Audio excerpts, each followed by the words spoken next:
Salut à tous et surtout bonne année, je suis de retour pour une nouvelle vidéo et on commence 2017 avec un Ça s'est passé aujourd'hui.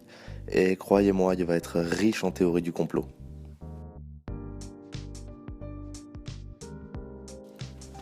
Préparez-vous à faire un grand bond dans le passé puisqu'on retourne en 1129. C'est à cette date, lors du concile de Troyes, qu'a officiellement été reconnu l'ordre du Temple. Vous savez, ces chevaliers mystérieux sur lesquels existent tant de théories du complot. À cette époque, l'ordre existe déjà depuis quelques années, mais de manière officieuse. Et non, la Croix-Rouge sur leur armure ne fait pas d'eux des ancêtres de la Croix-Rouge suisse, bien au contraire. Leur mission principale était de défendre les chrétiens d'Orient qui étaient souvent victimes d'agressions, voire d'assassinats lorsqu'ils se rendaient en pèlerinage à Jérusalem. Jusque-là, c'est plutôt cool, ouais. Sauf que comme dans la majorité des guerres religieuses, ça part en couille. Et les Templiers se mettent alors en tête de convertir tous les infidèles et s'ils le refusaient, à les massacrer. Bref, après un peu moins de 200 ans de bons et loyaux services, des rumeurs commencent à sortir à propos des Templiers. Ils auraient un trésor inestimable et surtout ils renieraient le Christ. Ils auraient des rites d'entrée dans l'ordre plutôt étranges et ils pratiqueraient la sodomie. Ni une ni deux, le roi Philippe le Bel fait arrêter un maximum de Templiers qui sont condamnés à mort ou à la prison à vie. C'est un complot! Vous voulez encore du complot? Ça tombe bien. Retour le 13 janvier 1953. Ce jour-là, la Pravda, journal de propagande du parti communiste soviétique, titre « Sous le masque de médecins universitaires, des espions tueurs et vicieux ». C'est ce qu'on appellera plus tard le complot des blouses blanches. Pour vous remettre dans le contexte de l'époque, l'URSS est sorti vainqueur de la Seconde Guerre mondiale quelques années plus tôt et est en pleine guerre froide avec les États-Unis. L'antisémitisme grandit dans l'Union soviétique à tel point qu'il est interdit de parler du sort des juifs durant la guerre et que la presse lance de grandes campagnes contre ce qu'elle appelle le cosmopolite sans racines, autrement dit le juif. Staline, qui dirige l'URSS, déclare fin 1952 « Tout sioniste est l'agent du service de renseignement américain. Les nationalistes juifs pensent que leur nation a été sauvée par les États-Unis. Ils pensent qu'ils ont une dette envers les Américains. Parmi mes médecins, il y a des sionistes. » L'utilisation de l'expression nationaliste juif ou de sioniste plutôt que de seulement juif est importante puisque l'antisémitisme a très mauvaise presse au sortir de la Seconde Guerre mondiale. Bref, il n'en faut pas plus pour que la rumeur soit lancée. Les méchants médecins juifs sionistes à la solde de l'Amérique impérialiste projettent d'assassiner Staline. Des centaines de juifs, médecins ou pharmaciens sont arrêtés. Le 9 février, une bombe explose devant un bâtiment soviétique à Tel Aviv en Israël. 2 jours plus tard, Staline rompt toute relation diplomatique avec le pays. Et le lendemain, la sœur du premier président israélien est arrêtée et emprisonnée en Union soviétique.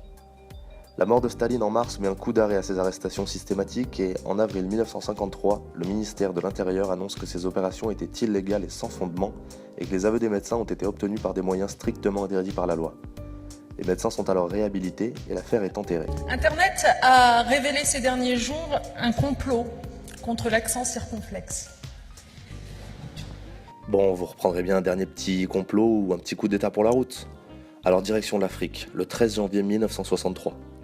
À cette époque, le Togo est indépendant depuis 3 ans de la France et va tout simplement subir le tout premier coup d'état africain de l'époque postcoloniale.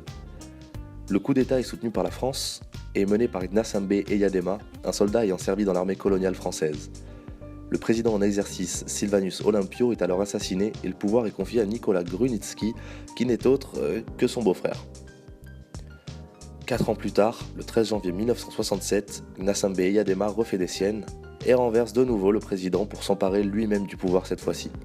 Il est par la suite élu démocratiquement, et je mets d'énormes guillemets autour du mot démocratiquement, 5 fois consécutives.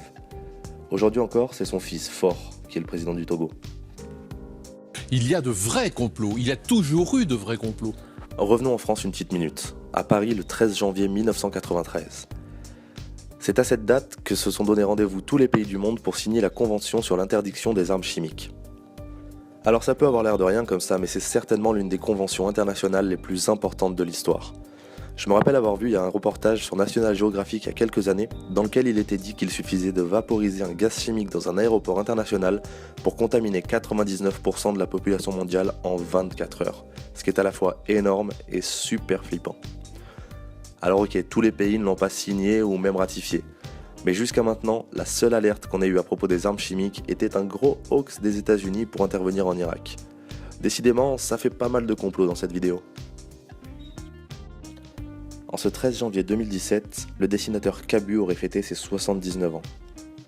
Le créateur du Grand Duduche ou encore du Beauf a été assassiné lors des attentats contre Charlie Hebdo en 2015. Le chef Bernard Loiseau, lui, aurait fêté ses 66 ans. Alors vous le connaissez peut-être pas, mais dans les années 80 et 90, il faisait partie des chefs français les plus célèbres. Fort de ses 3 étoiles au guide Michelin, il crée une société qu'il introduit sur le marché de la bourse de Paris, devenant le premier chef au monde à être coté en bourse. Il fait même la une du New York Times. Malheureusement, en 2003, il est dégradé et perd sa 3e étoile et se suicide.